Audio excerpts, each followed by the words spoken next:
everyone, and welcome to my first studio vlog. My name is Elizabeth and I am an illustrator slash artist. Welcome to my studio.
Hello everyone, I hope you've been enjoying the studio vlog so far. Welcome to my first ever voiceover. I hope everyone had a great start into 2023. Speaking of New Year's, I wanted to talk to you a little bit about New Year's resolutions. But before I do, I want to quickly emphasize that you do not need the beginning of a year or the beginning of a month or a week to set any goals or resolutions. You can do that in any given point in time. But I did think that since it is January, I thought it would be fitting to talk about New Year's resolutions. So here's the thing. Personally, I love the beginning of the year. I love a good fresh new start. I am a perpetual starter of things, whether that is starting a new sketchbook or a new painting or any other creative project. There is just something about the beginning of things that feels so fresh and exciting, and you feel like, or I feel like, everything is possible. So yeah, I just love beginning new projects. I love coming up with new ideas for paintings, and it's actually finishing things that I mostly struggle with, but that is a story for another time. So anyway, back to New Year's resolutions. Personally, I like to set some resolutions. I like to set some goals and intentions for the year. I feel like it gives me a little bit of direction throughout the year, especially if there is something that I might want to change or learn, or maybe I want to develop a new skill. I think it's really helpful to have a sense of direction. Like I said, I get really excited at the beginning of the year. I get very motivated. I get very inspired, and I just get generally excited. You could say I get overly excited. So I tend to go a little bit overboard with my goals and resolutions. I just have this newfound energy. And then I set goals for myself, like I am going to do 20 paintings in a day, and I'm going to fill 5 sketchbooks every day. Obviously, I'm exaggerating, but that is basically what I tend to do. So this year, I want to simplify things a little bit at least. So I still want to challenge myself, but I want to keep it simple. I have one big main resolution, goal, however you want to call it, this year, and that is to step out of my comfort zone and get more free and loose with my personal work, more playful, and not to overthink as much. I already had this as one of my goals in 2022, mainly because I felt very restricted by the rules and boundaries I had set myself, and I was also getting a little bit bored with my work. That tends to happen quite often. I am someone who gets bored quite easily with her own work, and then I am in this weird stubborn mood where I just want to grow so bad. I am just so unhappy with everything that I make and bored at the same time. So anyway, all of that combined then led to having a little bit of art block. So in order to fight that boredom and also get more loose and to fight that art block and to get out of that art block, I started an everyday drawing challenge at the end of last year. I shared some of it on Instagram, but I kept most pieces to myself because I simply wanted to focus on experimenting and exploring and playing and not having so much to worry about if it's shareable. And that was really fun, and that went surprisingly well. So after that little test run, and in order to achieve my goal of this year to being more loose and playful with my work, I set 2 challenges for myself this year. The first challenge will be a 365-day drawing challenge where I draw or paint something every day. I don't have any rules regarding the medium or anything like that. It doesn't have to be a huge illustration, but it will have to be some sort of finished piece every day.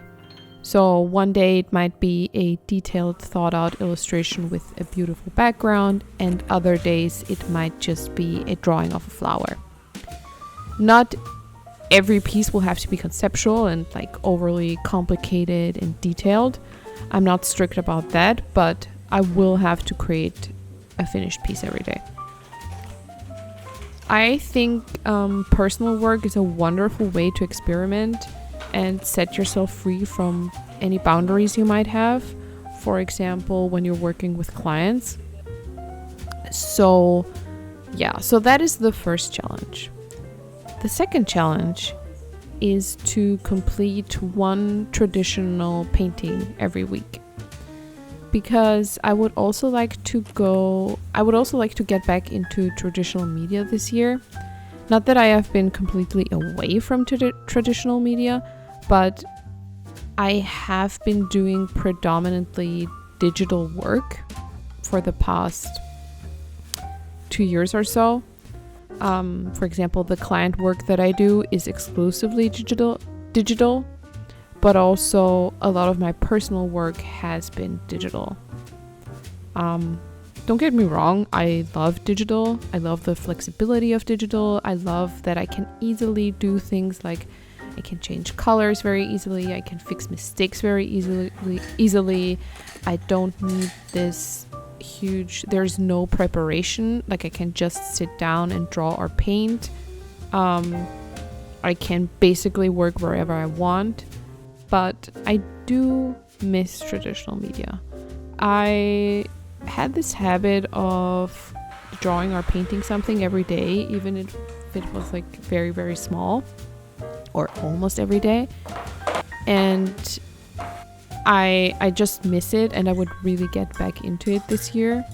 So in order to achieve that, I'm going to try and complete one painting every week.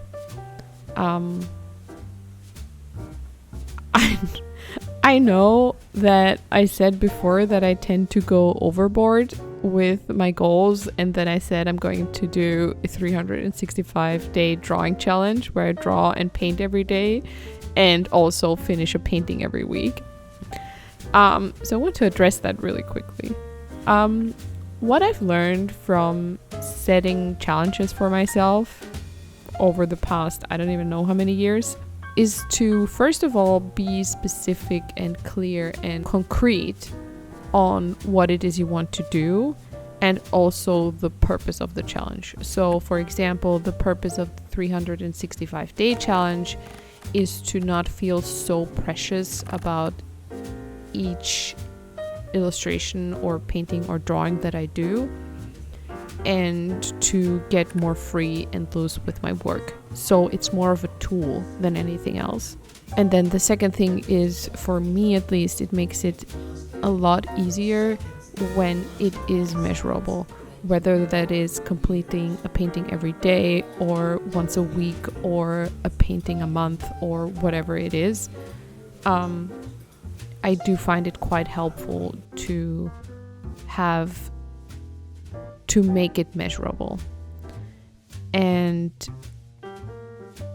for me personally, so that just makes it easier, and then my brain, it works well for my brain, because then my brain just knows what to do. And also I love ticking things off lists. Another thing that I always consider when setting a challenge for myself is I'm trying to find a balance between making it a challenge in the sense that it will help me grow, where at the end of the challenge I feel proud that I achieved that, but at the same time make it achievable. Because if I have this huge unachievable goal that is simply not realistic, and then I get frustrated and fail within the first week, that can feel, like I said, frustrating, demotivating, and then, it's like this endless cycle of me starting things. So that is why I'm trying to find a balance between make it something that will help me grow, and that is a little bit where I do have to stretch myself a little bit, but where I don't have to stretch myself to the point where I just feel like a failure, basically. By the way, I just want to quickly say it is of course fine to fail. You can always adjust any challenge you set for yourself. So let's say you do set yourself the challenge of I'm gonna draw every day in January, and then after a week you're like, okay, I cannot do this is not possible, this is not realistic, but I can do 3 drawings per week. So I think it's also important to be honest with yourself, and I don't think there's anything wrong with adjusting a challenge if you set one for yourself. So yeah, it's all about that sweet balance, and that sometimes takes a couple of tries to find. So anyway, those are my New Year's resolutions. I hope it goes well. I'm hoping it will go well. If you set any New Year's resolutions, let me know in the comments below. I always find it so inspiring to hear other people's goals and challenges, and then it motivates me and inspires me even more. So yeah, I hope you enjoyed the video. I hope you had a wonderful start into the new year. I hope you're doing well. Thank you so much for listening and watching, and I'll talk to you soon. Bye.